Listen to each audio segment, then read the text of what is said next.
Hello everybody and welcome back to Scotty P. And me. Sorry we've been away for such a long time, so much has happened. We've had lockdown, we've had to move.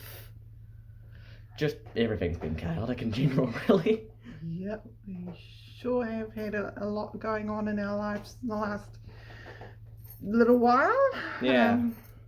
We're in a new town now and new school. But we've decided to come back and do this again, so we need to have a shout out. Yeah.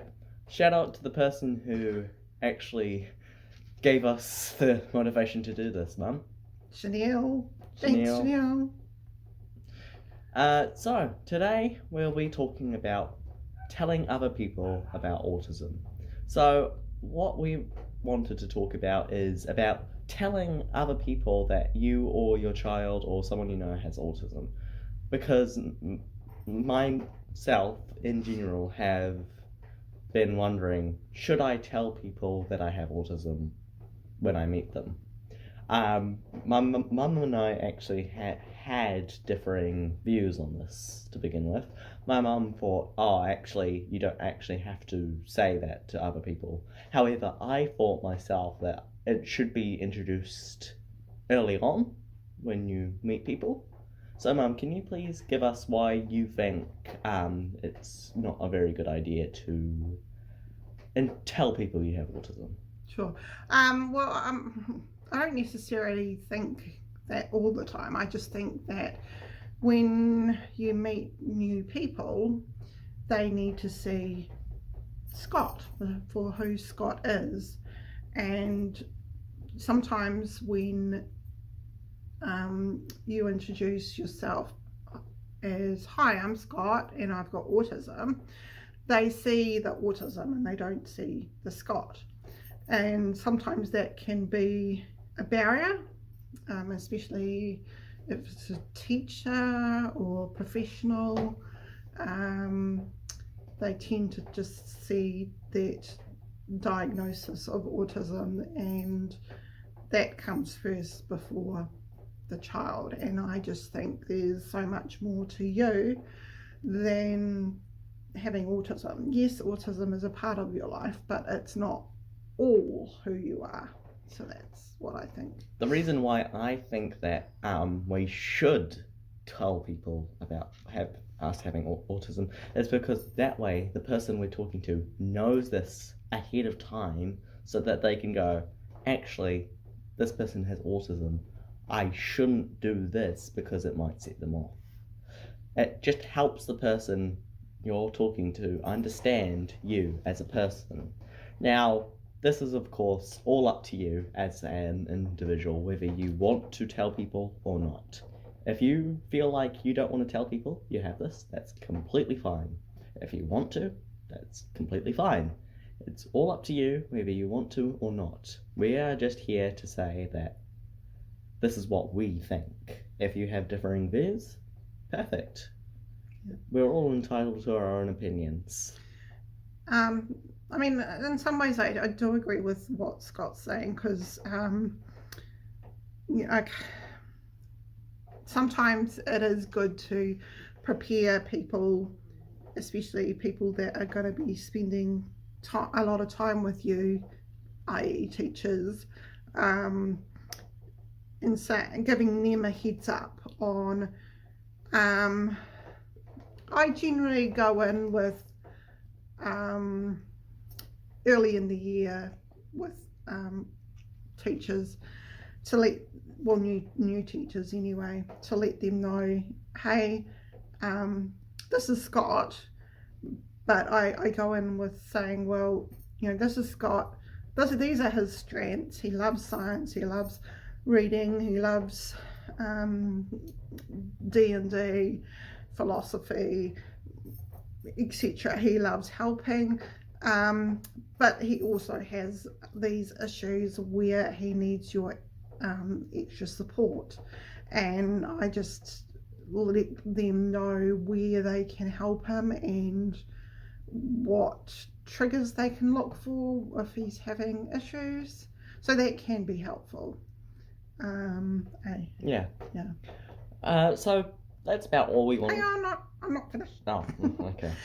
Because I wanted to talk more about how, if somebody is thinking about telling someone, let's say you are newly diagnosed and you want to tell the grandparents, how do you go about that? How do you explain to someone that knows nothing about autism what it is and how it affects your child? Okay. Best way to describe autism, really quick, really sweet, really short. First thing, go up to them and say, autism is ASD or autism spectrum disorder, and it is a part of who I am, and all it does is hinder my capabilities to understand things at the normal pace a normal human does. Yeah. That's a good, at least, start. That is a good start, yeah. At what it is, and if they still have questions about what it is, then tell them what they need to ask, and hell, even direct them here for extra information. I mean, the best way I describe it is that it's a different way of seeing the world. I don't see autism as a disorder. I see it as a part of who you are, and it only makes you yourself, actually. It doesn't change much. Yeah. But, as I was saying,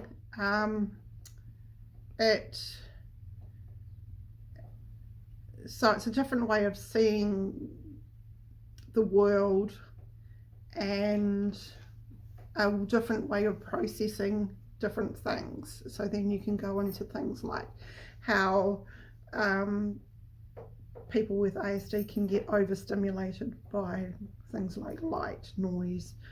And if they're just overly confused, either send them here or tell them yourself, or even direct them to actual online sources, because proper information. The thing is, you shouldn't believe everything at first sight, and you should always fact check. Even don't even just believe us because we're saying this. If you think what we're saying is false, go online and search up, is this true? I think the best thing to do when you're talking to somebody, especially a loved one, is you can just talk about what does autism look like in your child, because for every child it's different. And as a parent who has a child that's wanting to tell people about their autism, I heavily suggest you help them with this by giving them ideas or backup or support for what they are doing. Like, for example, if your child goes up to you and says, hey, I want to tell these people that I have autism, you should probably go like, oh, okay, this is probably something you should say to them so that they understand a bit better. Scott was really, really brave last term. Like he when he started his new school and met new people, he didn't tell them straight away that he had autism. And at the end of term 2, he decided to stand up and talk about himself and how he has autism and what autism is and how it affects him. And do you want to talk about that? Well, actually, you can see most of our experiences on this channel here with our multiple of videos. However, there is some stuff that I haven't talked about on here that might be talked about on future videos, but something I do want to talk about severely is that autism is treated as a bad thing, and it shouldn't be. It's treated as a virus, it's treated as a disability, when it isn't. It's you. We could talk about that in our next video. Yeah. Speaking of which, this is about all the time we have. Yep. So thank you for watching. If you have any ideas what you want us to talk about on the next video, please tell us, because that would be great. And let us know how your conversations have gone with other people about telling them your child has autism or you have autism. Yeah. Yeah. And that's all for us. Okay. Scotty P and me, Bye. signing off.